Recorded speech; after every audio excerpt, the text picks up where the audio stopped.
Hey guys, this is Miss Floyd. We're going to go over fraction review facts in case you missed this lesson. So let's get started. So the definition of a fraction is any part of a group, number, or whole.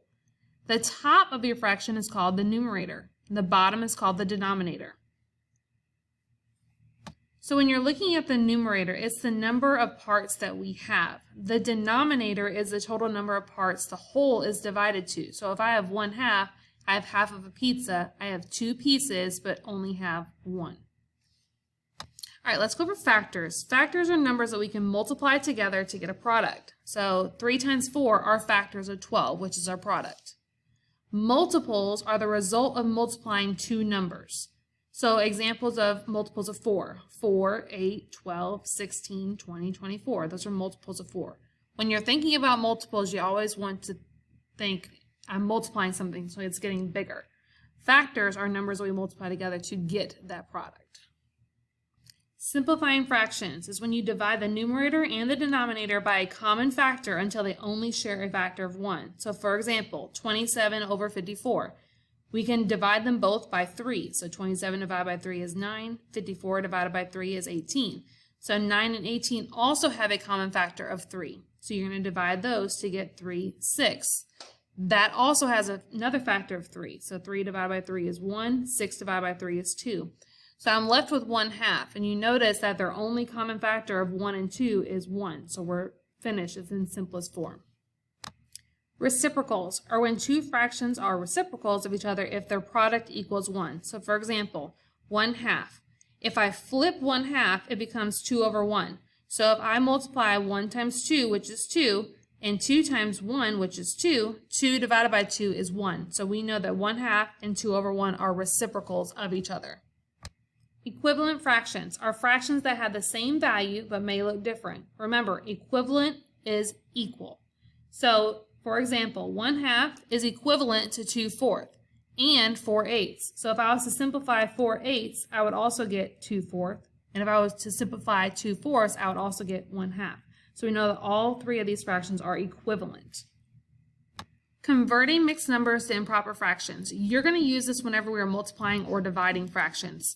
So to convert these, we're going to multiply the denominator times the whole number. So 3 times 5, which is 15, plus the numerator, which is 17, all over the denominator.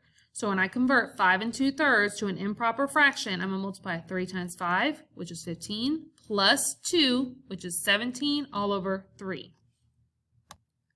So now let's convert improper fractions back to mixed numbers. So we have our same example of 17/3. There's 2 different ways you can do this. You can divide. How many times does 3 go into 17? 3 goes into 17 5 whole times. Your denominator stays the same, so that would be 3. So now we're going to go back to when we converted from mixed numbers to improper.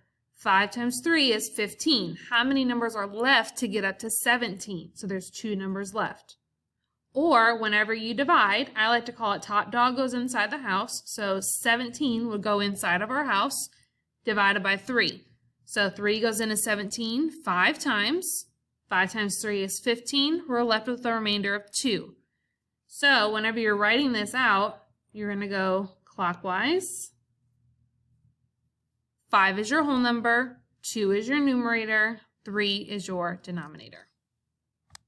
Let's talk about adding and subtracting fractions with a common denominator. This is pretty simple because when you have a common denominator, 10 and 10, they're the same. So all you do is just add the numerator straight across. So 3 plus 2 is 5, all over 10. And of course we want to simplify. So we have 5/10. And we know that 5 is a common factor of both of them. So 5 divided by 5 is 1. 10 divided by 5 is 2. Now let's look at adding and subtracting fractions with an unlike denominator. So 2/4 plus 1/3. We have 4 and 3, which are not alike. So we need to find a common denominator between those two, which would be 12, because the least common multiple of 4 and 3 is 12. So we need to convert these fractions so they both have a common denominator of 12. So 2/4. So we're going to look at what times 4 will give me 12. We know that 4 times 3 gives me 12. And whatever you do to the denominator, you always have to do to the numerator. So if we multiply the denominator by 3, that means we have to multiply the numerator by 3. So 2 times 3, which is 6. So now let's look at 1/3. So we know that 3 times 4 gives me 12. Whatever I do to the denominator, I have to do to the numerator. So 1 times 4 is 4. So now we've converted 2/4 to 6/12 and 1/3 to 4/12. So now we have a common denominator of 12. So let's look down here. We got 6/12 plus 4/12. We leave the denominator the same and add the numerator. So 6 and 4 is 10. Then you always want to simplify. So we have 10/12. Their common factor would be 2. So 10 divided by 2 is 5. 12 divided by 2 is 6. Multiplying fractions. Now remember, whenever you are multiplying a fraction, you do not need common denominators. So let's look at our first example of 2/5 times 2/4. So we don't need a common denominator. What I always like to do is find cross simplifying. See if the crosses have a common factor. So let's look at 2 and 4. They have a common factor of 2. So I'm going to divide 2 divided by 2, which is 1. 4 divided by 2, which is 2. So if you look at 2/4, it is the same thing as 1/2. So what this is doing is just simplifying it early, so at the end of the problem you don't have to simplify.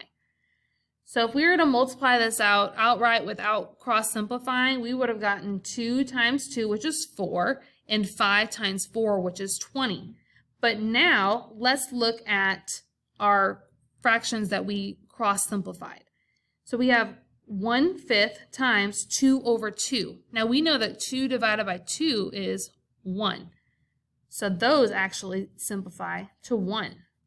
So what we have left is 1 times 1, which is 1, and 5 times 1, which is 5.